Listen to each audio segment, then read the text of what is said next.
भारत के प्रधानमंत्री के रूप में नरेंद्र मोदी ने 9 वर्ष पूरे कर लिए हैं। इन 9 सालों में देश ने और पीएम के रूप में मोदी ने अनेक उतार चढ़ाव देखे। दुनिया में एक अलग छाप छोड़ने में वे कामयाब रहे।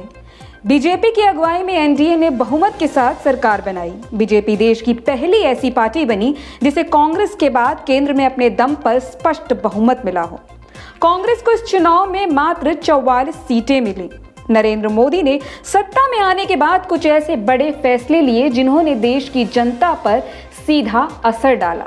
पार्टी के रूप में जो तरक्की भारतीय जनता पार्टी ने नरेंद्र मोदी के प्रधानमंत्री काल में देखी वह बहुत जबरदस्त रहा।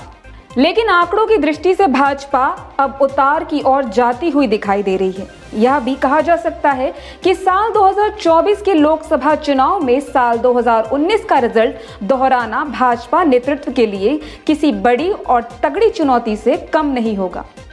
कहा जा सकता है कि नरेंद्र मोदी के सत्ता संभालने के बाद भाजपा का विकास बहुत तेजी से हुआ।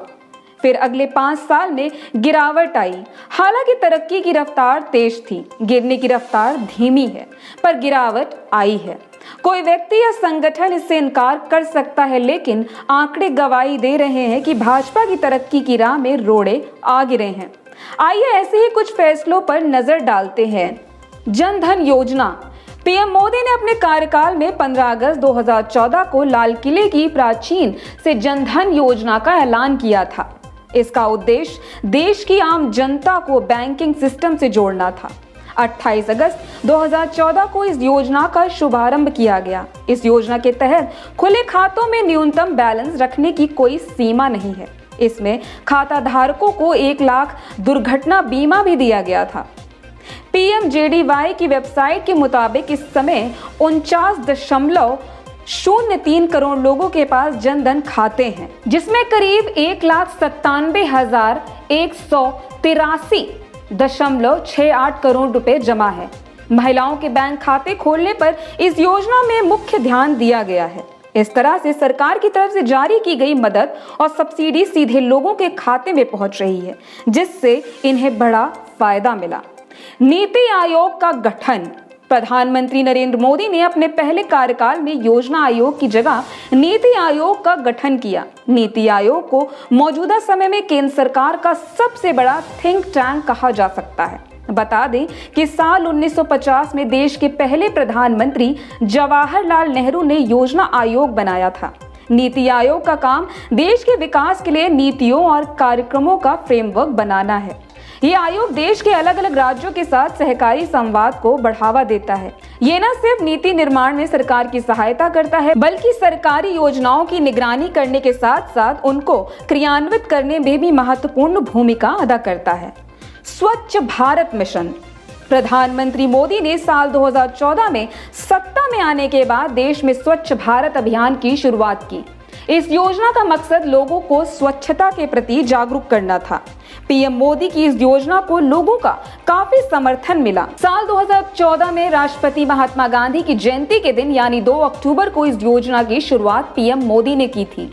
शौचालय और साफ सफाई पर पीएम मोदी ने खुलकर बात की और इसके महत्व को समझाया। उज्ज्वला योजना।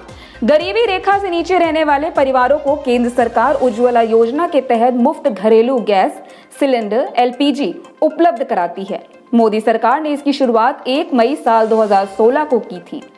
साल 2019 में मोदी सरकार की सत्ता में वापसी में इस योजना का बड़ा हाथ माना जाता है।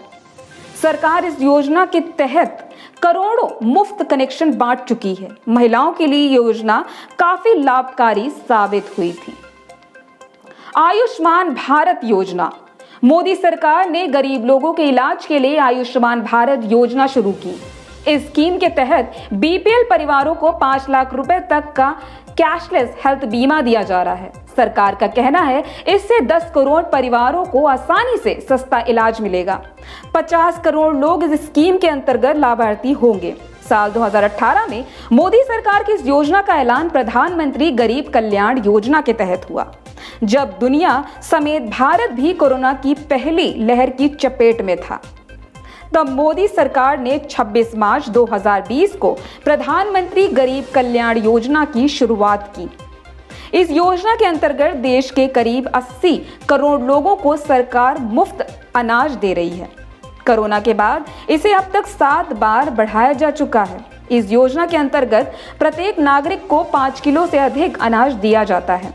किसान सम्मान निधि योजना। लोकसभा चुनाव 2019 से पहले बजट में मोदी सरकार ने देश के किसानों के लिए किसान सम्मान निधि योजना का ऐलान किया। हर 4 महीने में 2000 रुपए की ये रकम साल में 3 बार किसानों के खाते में सीधे जमा होती है। गांव-गांव में इस योजना का प्रभाव देखने को मिला। लोकसभा चुनाव 2019 में बीजेपी की जीत में स्कीम ने बड़ी भूमिका निभाई, ऐसे कई एक्सपर्ट मानते हैं। इस साल 27 फरवरी 2023 को पीएम किसान योजना की 13वीं किस्त जारी की गई।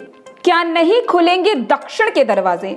संकेत ये भी है कि जब तक दक्षिण राज्यों के दरवाजे भाजपा के लिए नहीं खुलेंगे या मुश्किल बनी रहेगी। हालांकि नई संसद में बैठने की व्यवस्था यह बता रही है कि साल 2029 का चुनाव नए परमिशन के हिसाब से होगा और तब भारतीय जनता पार्टी के मौजूदा प्रभाव वाले इलाकों में संसदीय सीटें बढ़ चुकी होंगी। यूं तमाम विपरीत हालतों के बावजूद भाजपा के सामने साल 2024 के चुनाव में कोई बड़ा संकट नहीं है। हाँ, मौजूदा हालात में 2019 को दोहराना चुनौती है। बता दें कि 26 मई 2014 को नरेंद्र मोदी ने जब पहली बार पीएम के रूप में शपथ ली थी, तब राजस्थान, गुजरात, मध्य प्रदेश, छत्तीसगढ़ और गोवा में भारतीय जनता पार्टी राज कर रही थी। पंजाब और आंध्र प्रदेश की सत्ता में वह साझेदार थी।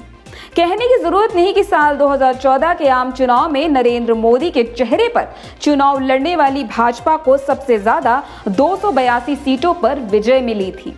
अब देखना यह होगा कि 2024 के आने वाले लोकसभा चुनाव में क्या भाजपा आती है या कोई और पार्टी राज करती है। ये देखना दिलचस्प होगा। इस खबर में फिलहाल इतना ही। देश और दुनिया की तमाम खबरों को जानने के लिए देखते रहिए हिंदुस्तान दर्पण।